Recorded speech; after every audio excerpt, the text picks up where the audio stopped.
Assalamu alaikum, everyone. So welcome to the next session of this MBB 601, Advanced Molecular Biology. So today we'll be dealing with promoters, and we'll try to cover the part that how promoters can be can be isolated. Okay.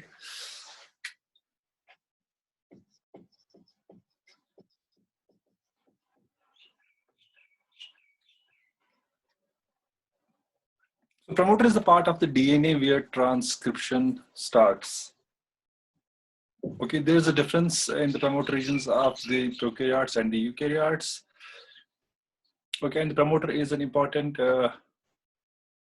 element in a gene where RNA polymerases bind, and these RNA polymerases bring about the transcription of the genes into RNA, and further mRNA is translated into proteins. So before we move on with the promoters, some of the terms we should be acquainted with are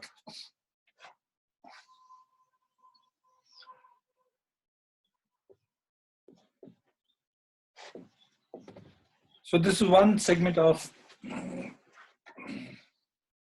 DNA.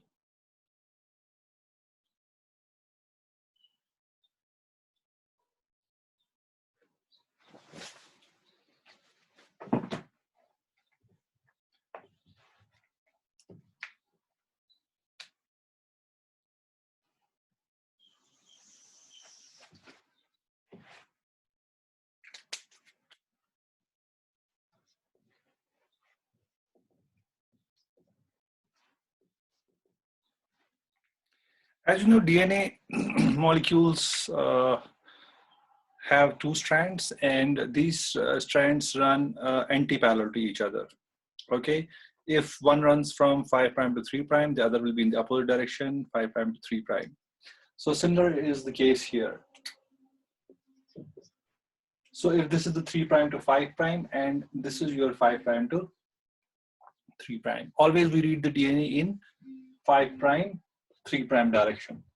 So if you're reading this strand, we'll read 5', 3'. If we're reading this strand, we'll read 5', 3'. Now there are two strands of this DNA. One is called the sense strand.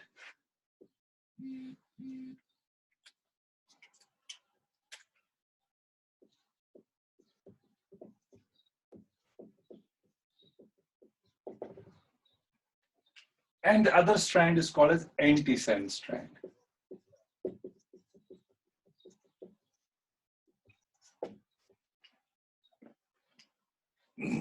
Now, this antisense strand is also called as template strand.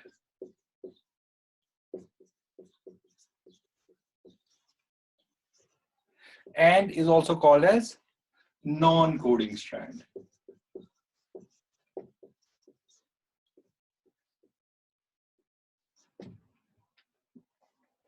Sense strand is called as coding strand.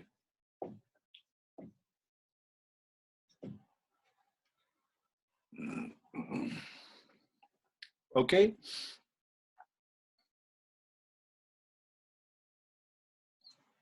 Okay, this light is blurring me.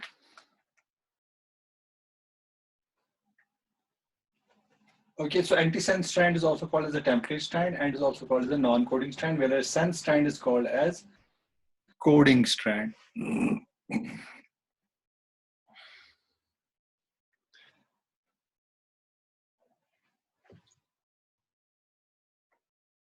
So the sequence of your gene is here in the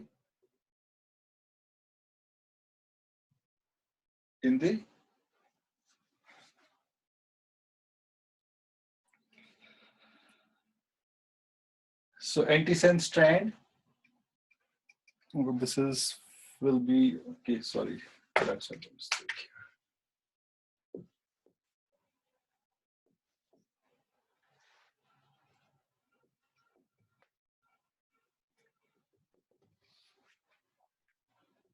So your messenger RNA will be similar to your sense strand, but will be complementary to the antisense strand. So your what we call as transcription, okay, will occur on antisense strand. So the mRNA that will have, so if the transcription starts here, so this will be 5' because this is 3', and this will be 3' because this is 5'. So always transcription will occur on the antisense strand, template strand, or non-coding strand. So the RNA that will be produced will be similar to your sense strand. Okay. So for this transcription to occur, promoter is one of the important regions of the gene. Okay, because RNA polymerases bind and to this gene. Okay.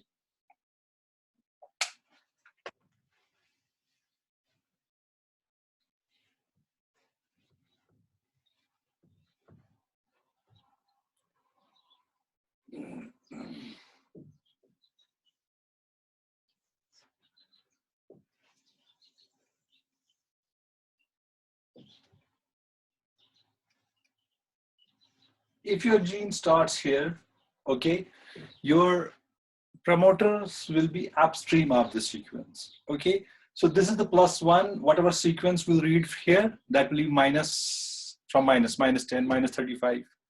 Okay.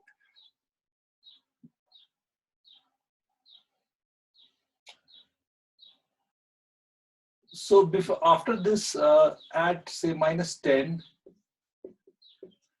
there is a box we call as data box. That's the part of the promoter.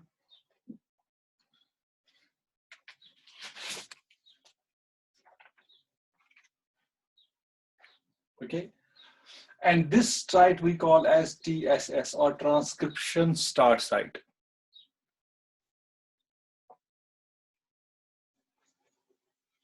-35, there will be a box called a GC box. It's all part of a promoter. Okay, and your RNA polymerase binds in this region.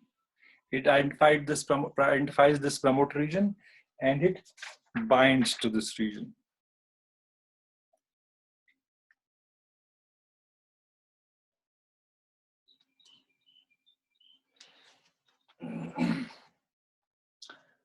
If we talk of prokaryotes, here the RNA polymerase binds in the presence of a factor we call as a sigma factor. While as in case of eukaryotes, you need at least 7 transcription factors, we call as TFs. These are the proteins that bind to this DNA segment.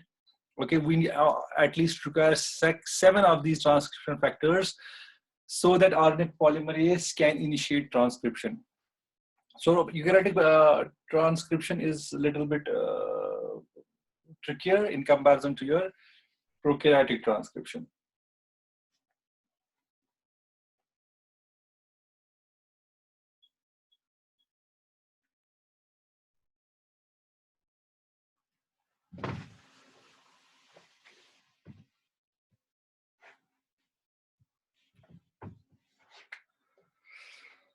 So there are 3 main parts of a promoter. One we call as the core promoter. The second one we call as proximal promoter.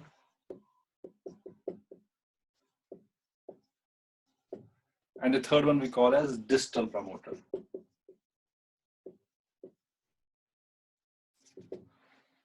So the core promoter is located, if this is your +1, so the core promoter is located adjacent to your TSS or transcription start site. Okay, It contains the data box and it contains the transcription start site. This will be your core promoter, okay?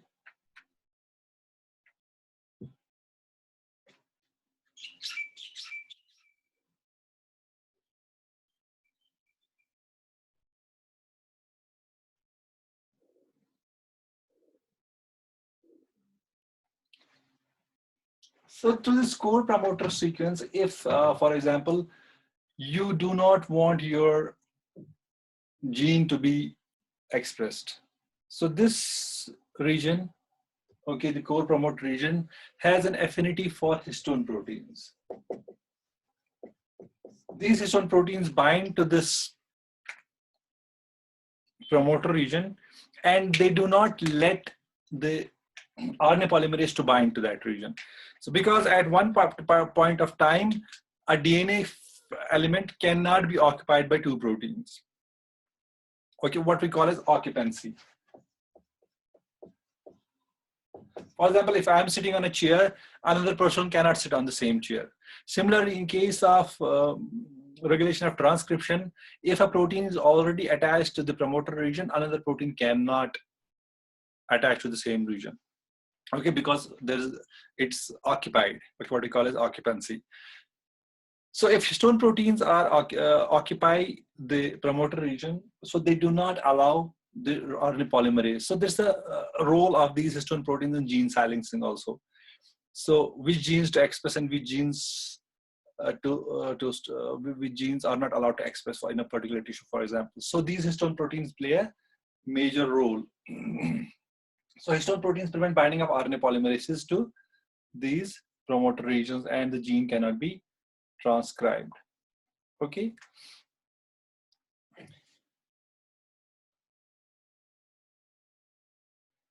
So only eukaryotes and archaea contain this data box.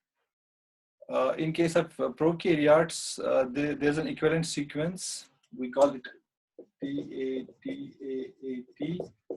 and this is what we call as Pribnow box. Okay, it's of 6 nucleotide sequences. Second part is the proximal promoter that is adjacent or upstream of your core promoter. This is your core promoter region. So your proximal promoter will be adjacent to the core region. So this is usually found 250 base pairs upstream of this core region. It also helps in increasing the efficacy of your promoter region and binding of RNA. And the third is the distal promoter, that is called distal because it's far away from your core promoter region, upstream. Okay. It also can contain transcription factor binding sites. Okay, that's why it's important. And it has mostly regulatory function.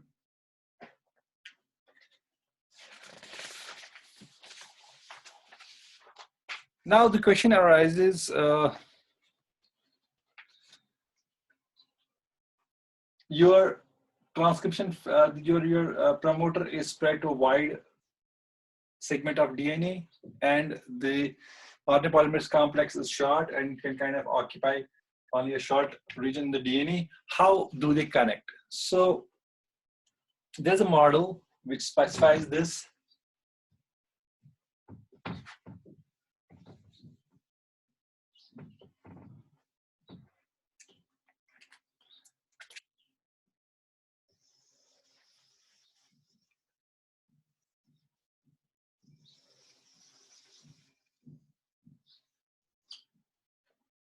So the DNA, there is what we call as bending. Okay, bending of DNA at these places increase the efficacy of expression of a gene. Okay, for example, if this is the promoter region, this is your gene, and say, then you have these transcription factors or RNA polymerase, and these are, say, your proximal promoter region. So with the help of other proteins, they complete this complex and help in transcription.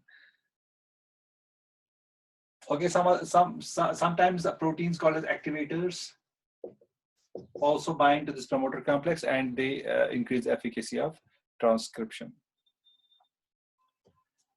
Now, usually there are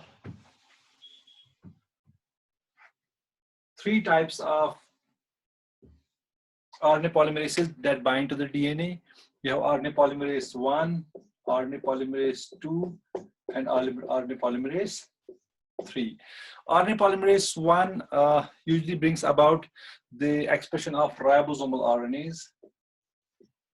Okay. Type 2 is the RNA polymerase that usually expresses your mRNA and all the genes. Okay. And type 3 expresses the tRNA. Okay. And also it can transcribe your shRNAs that we studied yesterday, small hairpin RNAs. Okay, so these RNAs are also transcribed RNA polymerase 3. So you have 3 main RNA polymerases that have different function. So coming to promoters, again, there are, if we distribute them in different groups, so there are 4 types of promoters. So number 1 is your constitutive promoter.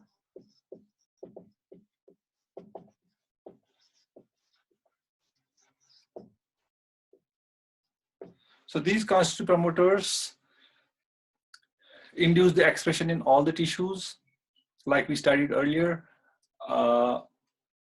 These are usually promoters that are associated with housekeeping genes, like you have glycolysis, the gene involved in glycolysis, the gene involved in your electron transport system, the gene involved in Krebs cycle, or other housekeeping like GABDH, actin, tubulin. So these are all housekeeping genes, and they are a primary requisite of the cell and cell functionality. To maintain cell functionality, these are to be transcribed regularly so that we have enough abundance of these proteins in a cell to carry out the basic metabolic activities of a cell. So, so these are driven by constitutive promoters, like you have CAMV promoter. There's a viral promoter. This is also a constitutive promoter. So if you want to clone a gene and want to express it constitutively, we can put a CAMV promoter ahead of this gene and it will be expressed constitutively. Seconds are inducible promoter.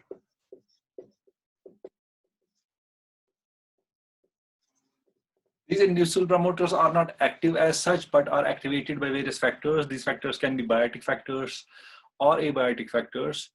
Okay, like for example, some are transcript factors like CBFs or C-repeat binding factors. These are the factors that are cold responsive or biotic stress responsive. So once a plant kind of is kept in cold, these CBF transcript factors activate, okay, the genes. Okay, the genes which they activate, they contain these ICE elements. Okay, and they bring about the expression of those genes that are involved in imparting cold tolerance to the plants. Similarly, you have these DREB1, DREB2, DREB3. DREB2 is also called as CBF. We have 3 forms of CBF, CBF1, 2, and 3. So DREBs are also drought-resistant transcription factors, and they also bind to the promoters, okay, that are inducible. So once you have a drought, in response to that, these promoters will be will induce expression of the genes that are involved in imparting drought resistance. Similarly, salinity, you have salinity stress and various other stress. Okay, or you have a biotic stress, like you have a pest attack. So how the mechanism to make the plant resistant to that attack. So you have the elements that are the gene activity that have an element that have a inducible promoter upstream of that element, so that they are only expressed when they are needed. Okay, for example, you have temporally regulated genes. Okay, they are also inducible, like you have flowering gene, you have fruit set genes. So these genes are also temporarily regulated when the time comes, so they get activated through certain transcription factors. Then these inducible promoters can be chemical in nature or physical in nature. Okay. So for example, you have this tamoxifen promoter or tetracycline promoter. So in presence of tetracycline or tamoxifen, they get activated. So if we want to have an inducible expression of a gene in a particular tissue or particular cell, once we put the gene in that cell or organ, then we give it the tamoxifen. Okay, so that gene will be expressed, okay, which has that tamoxifen promoter, like what we do in mice. Or you have that tetracycline gene. If you want to kind of give tetracycline, then tetracycline will help tetracycline promoter. Giving tetracycline will induce the expression of tetracycline, the gene that's downstream of that tetracycline promoter. So these are widely used in biotechnological processes to design crops. Okay. Then you have tissue-specific promoters.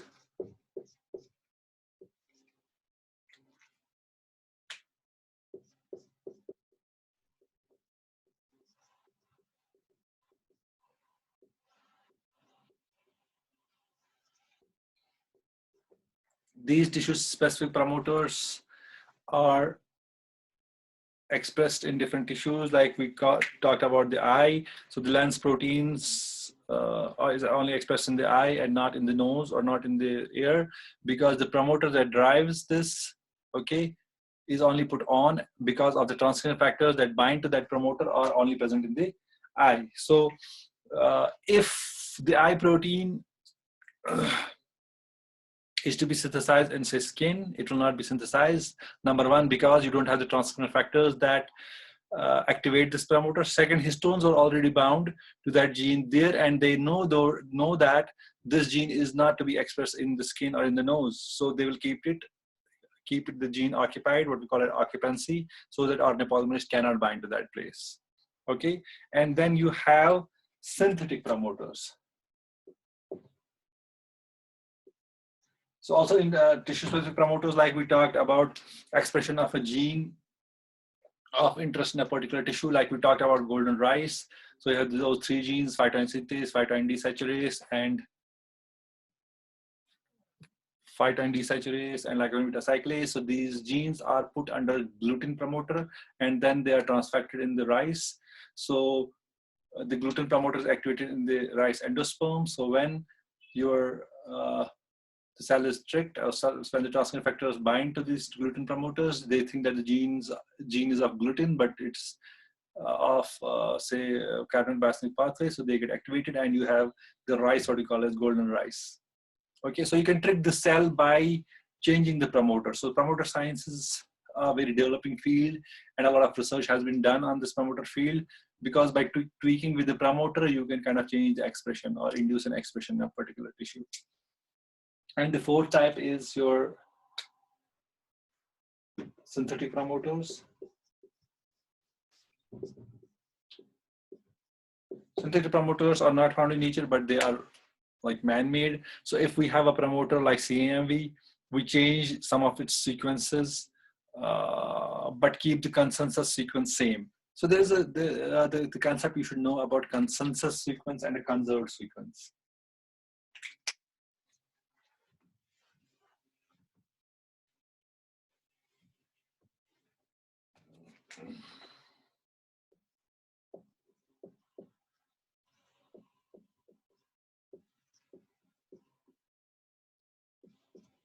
There are two terms, consensus sequence and a conserved sequence.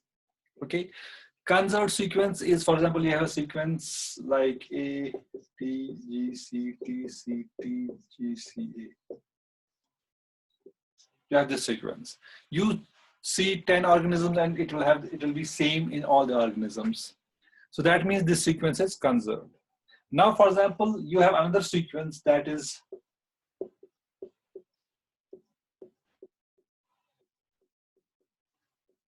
this sequence is in organism 1. Then you have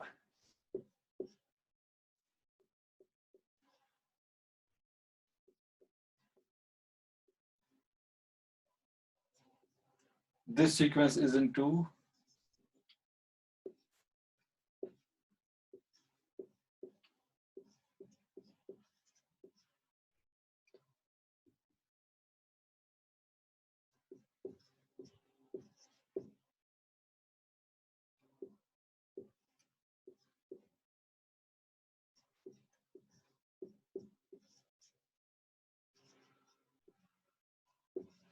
So if you can compare these 4 sequences, you can see that the only difference is in this nucleotide and in this nucleotide.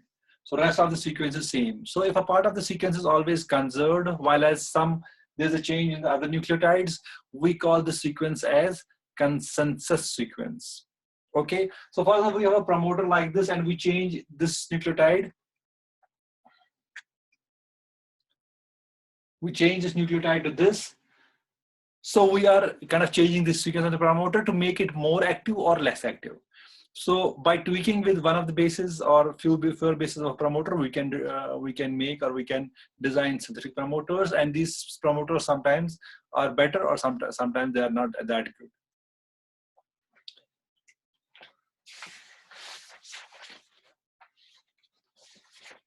Okay, so these promoter elements are always cis-acting. So there are 2 terms. One is what we call as cis elements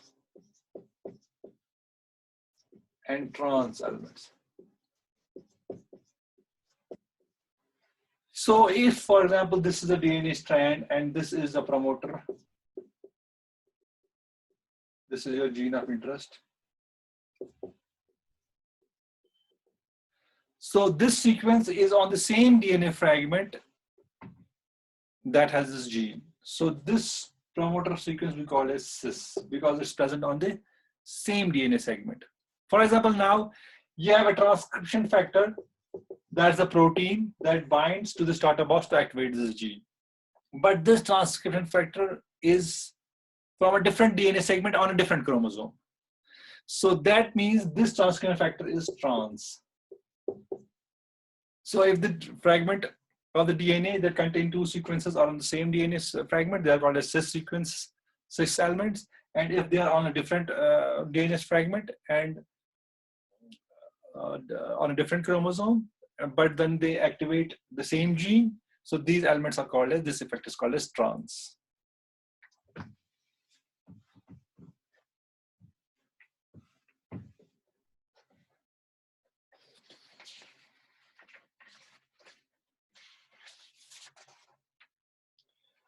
So after this, how do we get these, or how do we isolate these promoters? If we want to isolate these promoters, how do we go ahead with them?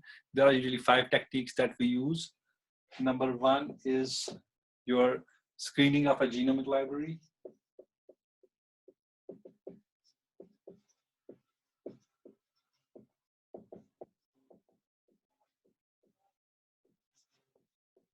Okay.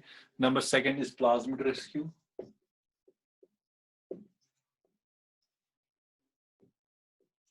Number 3 is your genome walking.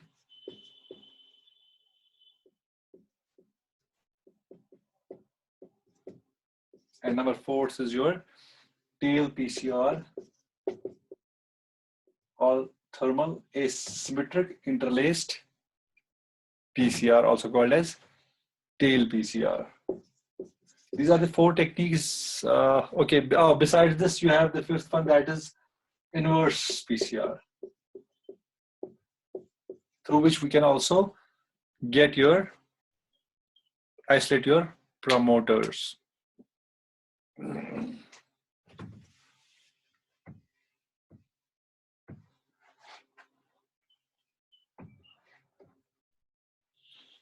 So for example, coming to the genomic screening of genomic library.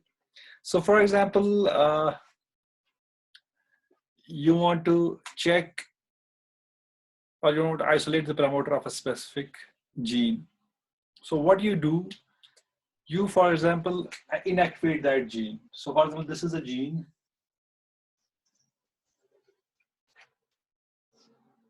Okay, gene X. So this is the promoter region.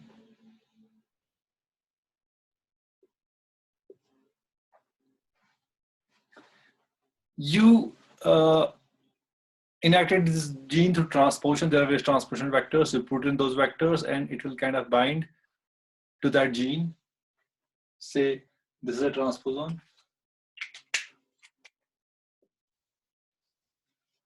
Okay, it will bind to this gene and inactivate this gene.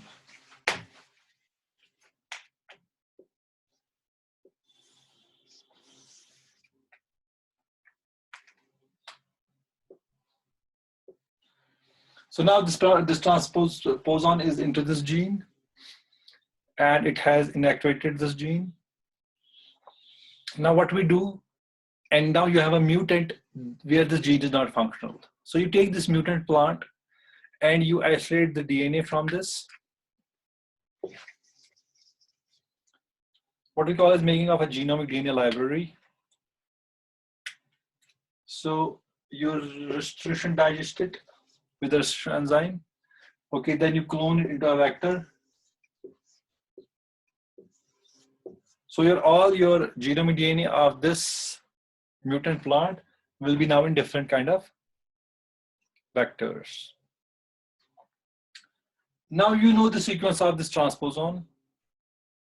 You take that clone in which you have this transposon. Okay. Now you take the adjacent, because when you clone, you will have kind of this part. So this part will contain your transposon also and plus part of your gene also. Now when you sequence it, you get this part of the gene. Okay. You take this part of the gene and probe this with use as a probe on this library. Okay. What we call as dot blot analysis. This kind of a southern blotting, but here we take the clones, we put them on a nitrocellulose membrane, and then we lyse the cells, and you have the DNA that comes out, and we fix that DNA there, and then we add the probe, and we have a fluorescence. Suppose we have a fluorescence here. So we will come to know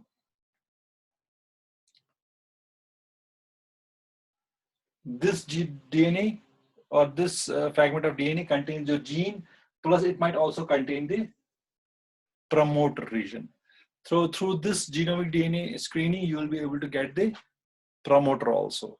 Okay, this depends upon the sequence that is adjacent to this transposon. So you make in a nutshell, you make the mutants, you put the transposons, you make the mutants, the gene is inactivated, you take out the genomic DNA, you sequence this transposon through inverse PCR so that you get the sequence that is adjacent to this. Okay, so you have, for example, this sequence. Then you take the sequence, uses a probe, you have the genomic DNA library here, the probe shows hit here. So you take this clone, isolate the vector, and check the sequence. You have a DNA and then you have a promoter. So by this, you'll be able to get the sequence of the promoter that drives this gene. Good.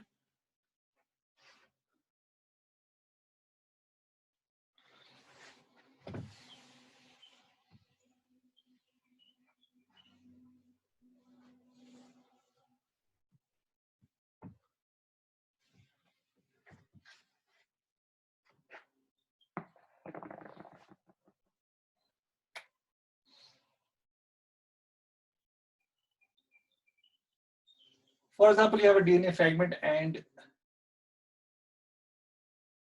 you know the sequence here. Okay, and you want to find the sequence that is flanking this region. So what you do, you ligate these ends with the help of a ligase. So you have a circular DNA fragment like this. And then you digest it here. Then this sequence that you know is now on the flanking sides of this DNA. Now, if you use forward and reverse primer, you will be able to sequence this fragment. And if this is a promoter, you'll be easily able to get the sequence of this promoter.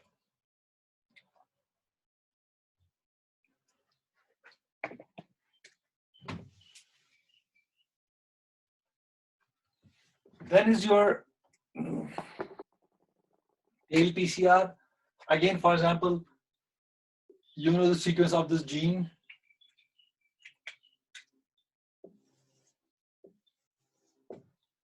and this is your, say, promoter. You know the sequence of the gene, but you do not know the sequence of the promoter. So what you do, you run an array of PCR reactions. Okay. So for example, this is 5' and this is 3'.